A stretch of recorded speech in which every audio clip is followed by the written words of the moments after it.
Good afternoon, good evening, good morning, depends on where you are in the world. My name is Kevin Harris. I'm the author of Behind the Mask that's been published on Amazon as of March the 18th. And as you can hear, where I live in the great state of Virginia right now, right now it's a little bit of wind, but the weather's lovely, it's 77 degrees. And I just want to take this opportunity to thank those that purchased already and for those that supported me. I'd like to give a shout out to my wife. She's been my biggest supporter, my children, Callie, my daughter's friend, Tess, my son's Keyshawn's girlfriend, and many hosts of others, that I didn't get a chance to share with in the midst of the excitement. But I wanted to just give a brief idea of why I wrote the book and what the purpose of the book is. The reason I wrote the book because in my lifetime, born and raised in Memphis, Tennessee, I've seen some domestic violence situations, and I've seen some things and heard about some things and talked to people about things that I felt need to be shared to let someone know that's going through or been through that they can get past their situation.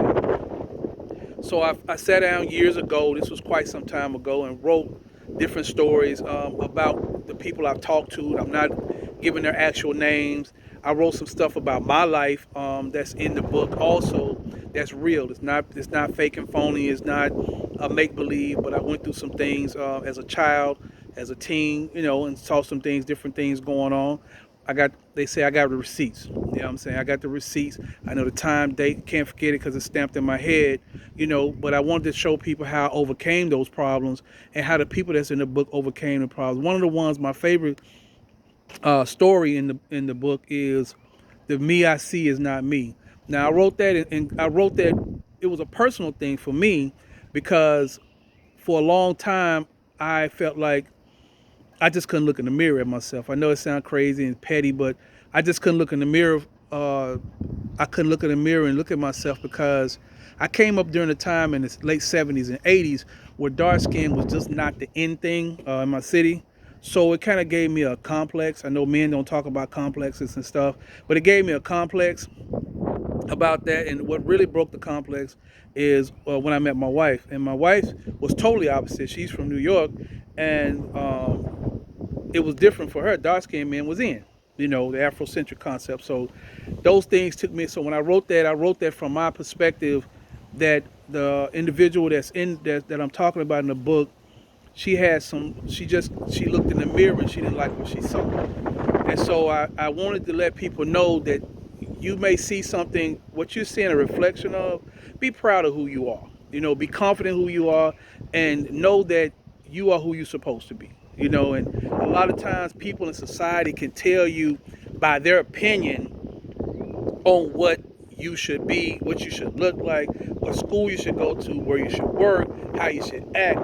And that's one of my favorite stories. The me I see is not me. So it took me a while again, but I gained confidence. And like I said, my wife was a big instrument to that. I gained confidence who I am. I'm comfortable. I can look in the mirror now. I'm glad.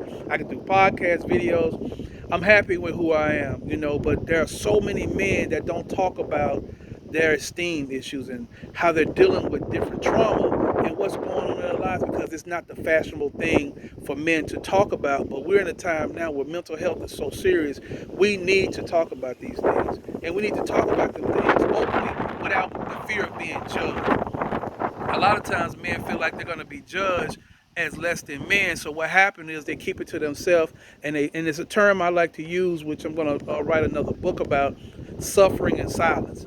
And so they suffer in silence, and then they have outbursts, and the wife or the girlfriend or the significant other feel like, well, why are you having these outbursts? They're not realizing that those outbursts, because they're suffering in silence, is just like a pressure. Two things pressure do. Pressure make diamonds, and pressure bust pipes. So I'm going to stop right there. So please get the book.